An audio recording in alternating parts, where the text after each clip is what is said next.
Alright, now let's come to the Q&A part of this vid.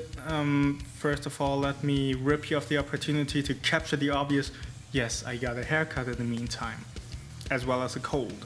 So I hope I can still gather my thoughts. Anyway, let's see what kind of questions I got here on Facebook for this vid. Actually, there's just one real question. How does your HD compare to your X3 now that you probably have experimented with most of the features? Was it worth the upgrade / money? Well, it was definitely worth the upgrade and definitely worth the money. Let's just start off with the tone. The X3 still uses the older Line 6 amp modeling, so it still sounds typically digital and bland and flat, and so there was a whole lot of post-processing needed to get anything decent out of it. And clean tones sounded rather flappy and undefined on the low end. But with the HD, it's completely different. It sounds real massive and has a lot of power in it, especially on the high gain tones. They sound really crisp and clear and have some character to it. And also clean tones sound much more dense, I think you could say, on the low end, much more defined and full sounding. It's just really awesome. Also, what I really like, what they did now is having this freely manageable signal chain, so you can totally dial in your tones as you want. And I could really try out different things in the signal chain, putting gates on different positions and also using a compressor in front of the amp and see how this affects the sustain.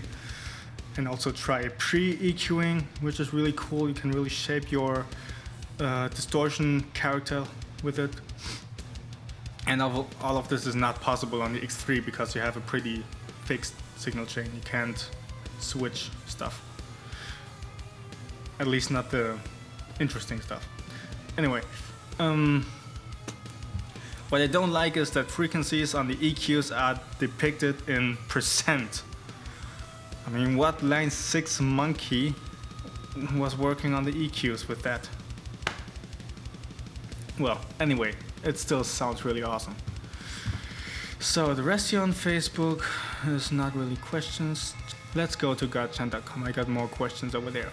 So, first one, Hawkins Dive. He says, I'm curious as to what your ultimate dream setup for musical expression would be. What guitar and what are the specs?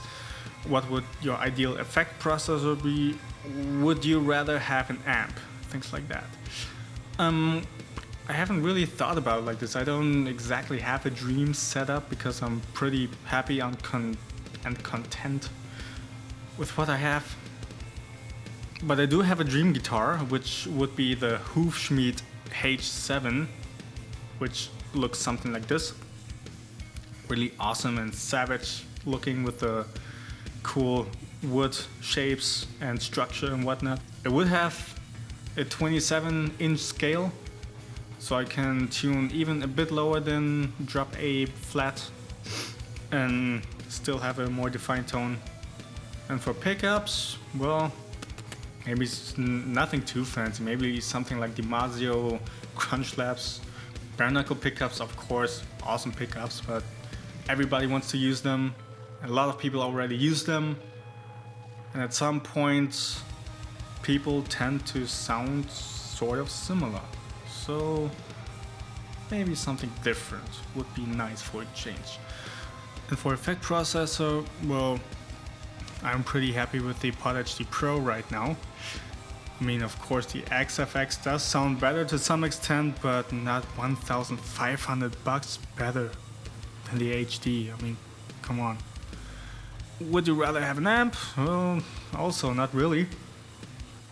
I mean, spending $2,000 for a good amp head, like an Engel or Mesa Boogie, I might as well get the XFX. Or a new car. And also with one amp head, I mean, I could use impulses with it and don't need any big cab and miking and whatnot, but still just one amp head for that much money I don't get enough versatility with that I need. With the HD Pro, I have a lot of versatility, perhaps even more than I actually need, and that is good. His next question is, alright, one dream question, one hard question. If you could compete against any guitarist going today, who would it be? Bulb, Ekler, Bergstrom, Keshav, etc., particularly in the gent realm, just for fun to compare skills.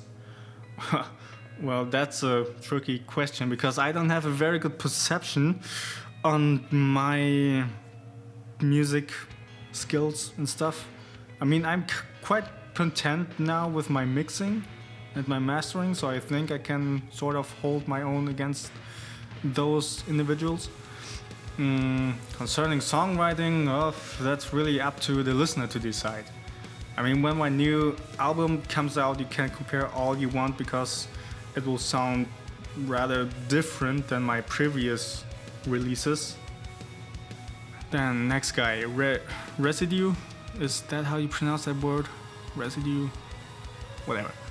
Well, he says, okay, in which way did Metallica influence your style? Bastard. For everybody who doesn't know, I don't exactly adore Metallica. Well, he goes on, just kidding. Good boy. One good thing would be why you switched DAWs and who got you into it. Me. No, really, the advantages would be a cool thing. I mean, I know them, but Studio One still isn't in everybody's head. My thoughts on Studio One, well, that says everything. Yes, this guy, Residue, he's frequently on gotchant.com as well. He got me into Studio One, and I thank you for it, because it's really awesome. It's very easy and fast to use and pretty intuitive. And don't go ahead thinking because the DAW is simple that it's not good. It's just the other way around. The simpler it is to use, the better it is, because you're just much faster. You have a way faster workflow, and that's something good. You want a faster workflow because you don't want to stress out about every little thing and feature and whatnot until you just want to shoot your computer. Let me give you some examples.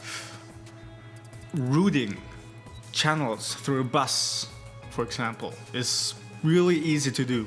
You just select a whole bunch that you want to route together, right click, insert the bus for those, select it, and bam, it's there. You have the bus channel and all the channels you selected are routed through it. In Cubase, for example, you have to route each individual channel through that bus channel. And that can already take up a lot of time because you have to click a whole lot with your mouse. It's really annoying after some time. Now you'll find I'll be mostly comparing to Cubase because that's the only other DAW I know that much. Also, multi-channeling. That, I mean, you just saw it at the beginning of this video. It's really fast and easy to do. In Cubase, you have to insert an instrument specifically as VST instrument, and then activate each individual output of that plugin by clicking that little arrow, activate the channel, click the little arrow, activate the channel, and sometimes I would get so frustrated because it takes so long for something so simple to do. But now,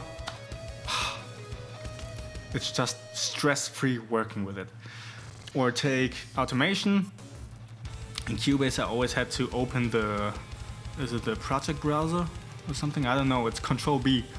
And then look for the automation values and then type them in, the values I want to have, which can take up some time, and sometimes it wouldn't really get the right automation point. And I don't know what was wrong in there. But in Studio One, it's really simple. You can just type in the value you want to have in the automation right into your main window. When you have a dot in the automation line, just right click it and set a value. I mean, couldn't get much easier. And on top of that, you get really top-notch third-party plugins like Contact 5 Elements and the Abbey Road 60s drum kit, and also Ease Drummer, and Melodyne Essential.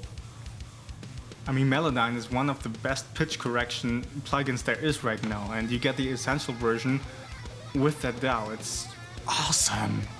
It's much better than Very Audio from Cubase, because with Very Audio you can very easily still get this auto-tune effect. With Melodyne you don't get that at all. It still keeps it natural sounding. And you get it with that DAW. I mean, for that price it's really there's no excuse to not at least try it. I sound like a teenage fangirl for that DAW, but you get the idea. It's awesome. So, next guy, Detenado, if that is how you pronounce that word, name, username, whatever. Yes, what features do you think are the most important when choosing a DAW? Well, pretty much everything that I just mentioned. You know, how fast and easy it is to set up multi-channeling and routing and sidechain compression and automation and also editing and whatnot. Very important also MIDI functions. They have to be usable. That's why I do not use Reaper, because the MIDI function is,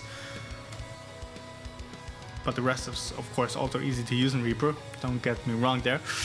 Also VST instruments. Yeah, that reminds me, also in Studio One, the VST instruments and the whole sound library is really good, surprisingly. I mean, all the pianos and the string instruments, they sound really good. I was surprised with that.